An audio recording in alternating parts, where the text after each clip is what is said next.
everyone, welcome to Bad Yogi Q&A Wednesday with me, Erin Motz, where I answer the questions that you send me via email and social media too.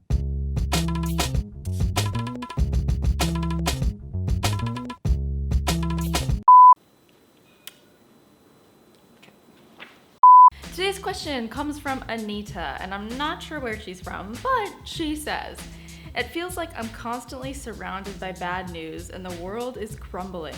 I have such anxiety about the world we live in, and I'm wondering how I can use yoga and other wellness practices to ease my anxiety." Thank you so much, Anita.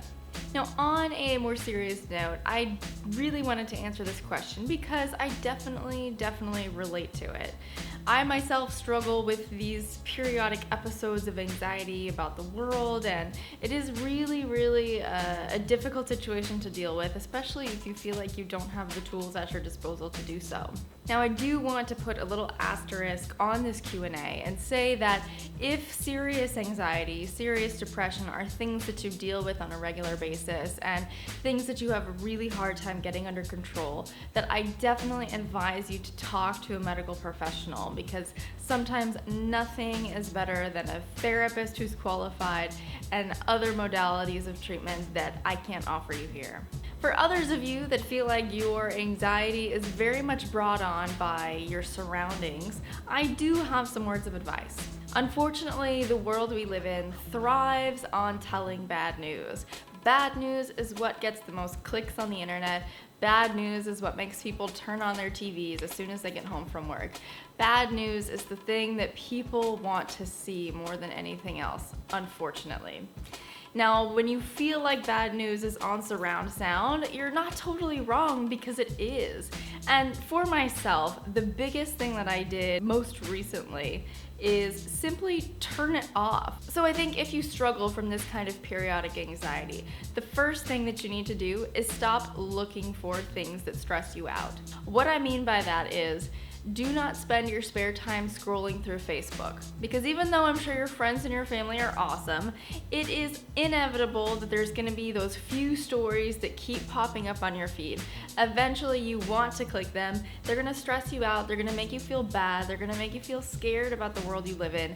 And those things just really don't paint an accurate picture of the reality of the situation. So ignoring them is going to be one of your best bets. For me, I stopped going to my favorite news websites, and the only news that I take in is from the skim. So I cut out all of the major news stuff from my life for a period of time to kind of rein in my anxiety, and I think that is a great first step. The second thing I suggest doing is replacing that with good stuff. So instead of reading the news every day, in my spare time, I actually would flip on one of my favorite shows on Netflix, which is Modern Family. It is so funny and so light, and it keeps my mood elevated instead of keeping my head in this deep, serious, sometimes negative news that kind of pops up online. So surround yourself with good things. Maybe it's your favorite book, your favorite show, talking to a friend who's hilarious. It doesn't matter, but fill that void where you used to put bad stuff and replace it with something that uplifts you instead of bringing yourself down. And lastly, I would say one of the most important things is incorporating some movement / wellness activity into your life, and yoga is a great one. So with your yoga practice, especially if you need something that kind of grounds you and brings you down out of that hyper anxiety mode, I would start with poses that are restorative. So it can be some hip openers, it can be spinal twists, it can be just slow sun salutations. None of this has to be fancy. So as you're looking for ways to calm down, don't get too overwhelmed by how many options are out there. Think about what would feel really good for you and do that in those moments. I think a great place to start is to carve out 10 minutes at the beginning of your day, 10 minutes at the end of your day, to kind of bookend your day with positive things.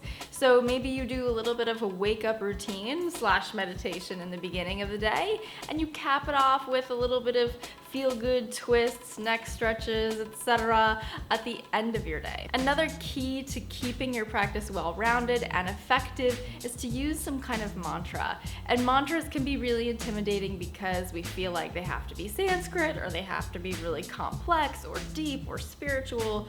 They don't have to be any of those things. Your mantra can be as simple as a word or a phrase that just makes you feel reassured, that makes you feel comfortable and positive. It can be as simple as, I am safe in this world.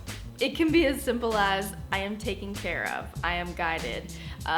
Just thinking out loud here, but really give it some thought and allow yourself to come up with something that is actually meaningful to you personally.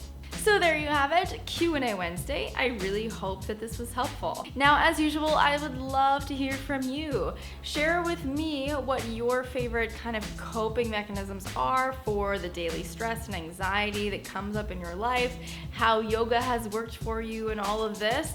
And don't be shy. I'll be in the comments as well, kind of responding and chatting with you here too. Thank you guys so much for joining me, and I will see you right back here next week.